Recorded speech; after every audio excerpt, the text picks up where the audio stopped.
नमस्कार. आपल्या सगळ्यांचे महाराष्ट्र सोशल न्यूज चॅनलमध्ये हार्दिक स्वागत. चला वळूयात एका नवीन बातमीकडे. आजची बातमी. धुळे महानगरपालिकेतील डॉक्टर सीमा मुजावर यांच्या विरोधात कथित भेदभावपूर्ण वर्तन आणि कर्मचाऱ्यांना धमकी दिल्याच्या आरोपावरून तक्रार करण्यात आली आहे. उपलब्ध कॉल रेकॉर्डिंगच्या आधारे निष्पक्ष चौकशी करून चौकशी पूर्ण होईपर्यंत त्यांना निलंबित करण्याची मागणी करण्यात आली. शिवसेना जिल्हाप्रमुख मनोज मोरे यांच्या मार्गदर्शनाखाली हे निवेदन देण्यात आले. आरोप सिद्ध झाल्यास कठोर शिस्तभंगाची कारवाई करण्याची ही मागणी करण्यात आली. यावेळी युवा सेना जिल्हाध्यक्ष योगेश मराठे यांच्यासह पदाधिकारी उपस्थित होते. करत असणाऱ्या हिंदू कर्मचाऱ्यांबद्दल अतिशय आक्षेपार्ह वक्तव्य करत आहे. वो कुत्ता है, कमीना है, वो हिंदू है और अपन मुसलमान है. अपन ने हिंदुओं की क्यों बाजू लेना चाहिए? हम मुसलमान है. आपको अपने कर्मचाऱ्यांना ते सांगताय की हम मुसलमान है, हमने एक दूसरे की बाजू लेना चाहिए.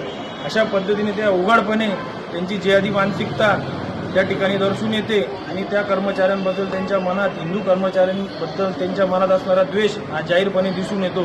त्यांच्याबद्दल अतिशय खालच्या पातळीवरच्या टीका त्या रेकॉर्डिंगमध्ये करत आहे. तरी आज आम्ही शिवसेना युवासेना पक्षातर्फे माननीय आयुक्त साहेबांना ती रेकॉर्डिंगही दिली आणि त्यांना निवेदन दिले आहे युवासेनातर्फे की या मॅडमचा तात्काळ त्वरित निलंबन करण्यात यावं आणि यांच्यावर चौकशी लावण्यात यावी, जेणेकरून असे जिहादी मानसिकतेचे जे कर्मचारी आहे त्यांना चपराक बसेल.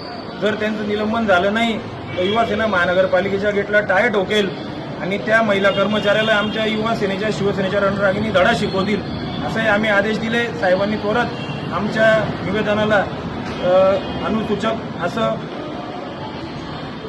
रिप्लाय देऊन त्यांनी त्वरित त्या मॅडमांवर कारवाईचे देखील आणि त्यांच्यावर चौकशी देखील आदेश दिले आहेत. जय हिंद, जय महाराष्ट्र.